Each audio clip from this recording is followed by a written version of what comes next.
Well, in this video I want to talk about how to improve or massively improve, depending on where you're at, your productivity. So folks, welcome back to the channel. My name is Ryan Conlon, and in this channel we do lots of videos on lots of different things.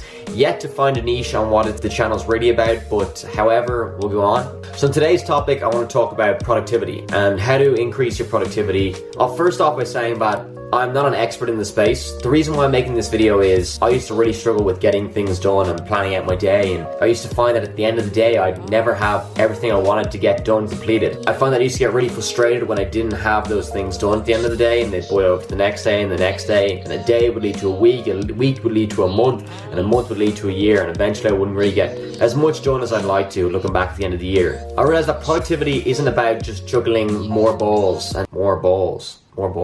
Let me rephrase that. I realized productivity isn't just about balancing more plates or balancing more things. It's more about knowing which ones matter the most. Because I think that in modern day culture we'd assume productivity is spending loads of time on really important things and getting a load of things done, where in reality it's doing less and doing the most important things and the urgent things that matter first, which is usually one of the most uncomfortable things, to be honest. Like even shooting this YouTube video, like this is one of the most uncomfortable tasks and I was procrastinating so much. But I know if I do it I'll feel much more productive because I did that uncomfortable thing. And productivity and increasing productivity is not a one-size-fits-all approach. And I begin to learn that in a world full of distractions is how can you get the most important things done every day, with the ones that are most urgent done every day, in order to feel like a sense of accomplishment and feel like you're productive, where in reality you may not be, but at least you feel like you're productive. So let me go into a couple of the things that I've done in order to improve my productivity massively.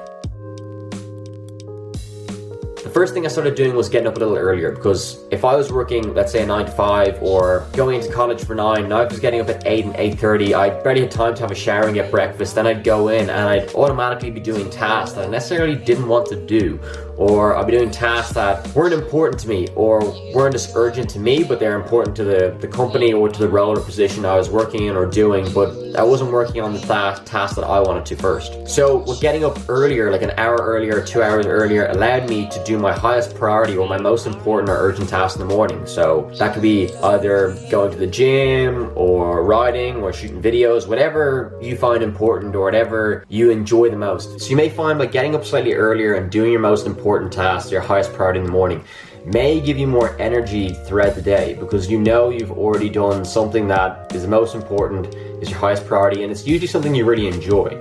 And it's usually something that gives you energy and you want to do more of. So doing that first thing in the morning is massively increased my productivity or sense of accomplishment throughout the day.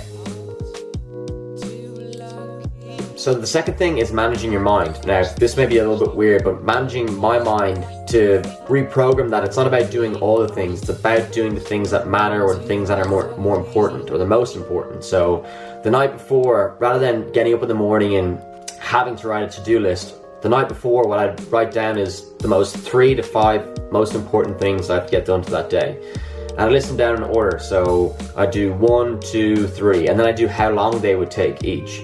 In that order, if I completed my most important tasks and things that I wanted to get done first, that will give me a greater sense of accomplishment, especially because the night before, when you write them down the night before, you can get into it the next morning rather than thinking what I have to do versus what I want to do the next morning. Writing down that list the night before is a really easy hack that I use anyway, that has really helped me, rather than waking up and being bombarded with things that I don't really want to do. I could be wrong, but I think Steve Jobs only ever had 3 things on his list a day, because he knew on his to-do list he'll have a load of things that he'll have to do, and people will come to him with more things that he wants. But if you have just 3 most important things that you have to do or that you want to do throughout the day, it is a lot easier to then meet other expectations. Because if I had a to-do list of 10, 20 things, I wouldn't know what's the highest priority, what are things I want to do, what are things I have to do. Whereas just 3 things the night before, it's a lot easier for me to manage, and then I'm sure there'll be a lot of other tasks throughout the day, but they're less important.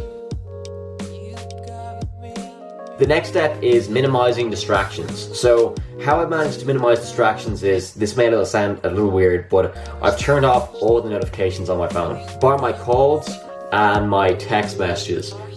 Because in this day and age, people don't like to call each other, and if someone really wants to get a hold of me, they'll probably call me. And so it means that I'm in control of when I look at my phone. The biggest distraction for me, rather than I'm controlling my phone rather than my phone's controlling me. The second part about that is I have all my apps in second folders. So when I open up my phone, rather than being bombarded with notifications on my phone, I have to now click into a second app, which makes it harder, and I'm less likely to be distracted by the app if it's harder to get or harder to get into that app. It's because I'm lazy, and if I was to have an application just there, I'd click onto it. Because it's in a second folder, it's harder for me to click onto that notification or that app. The next thing is creating a routine. So creating a routine every single day not only kept me sane and kept my sanity okay, but creating a routine was a lot easier for me to then say no to certain things that weren't as urgent or weren't as important or weren't things that I wanted to do with things that I had to do. In saying that, there is a author called Seth Godin. He's also a marketer. I believe he doesn't take pitches. I believe he doesn't go to meetings, and he doesn't do something else, but he has this criteria or a routine or a system of saying no to certain things, which makes him a lot more productive to do the things that matter, to free up his time. I know it's a bit extreme, but having in certain systems and a routine can really help with saying no, because I found that you've gained a habit of doing a certain thing a certain way, and making saying no and increasing your productivity is a lot easier.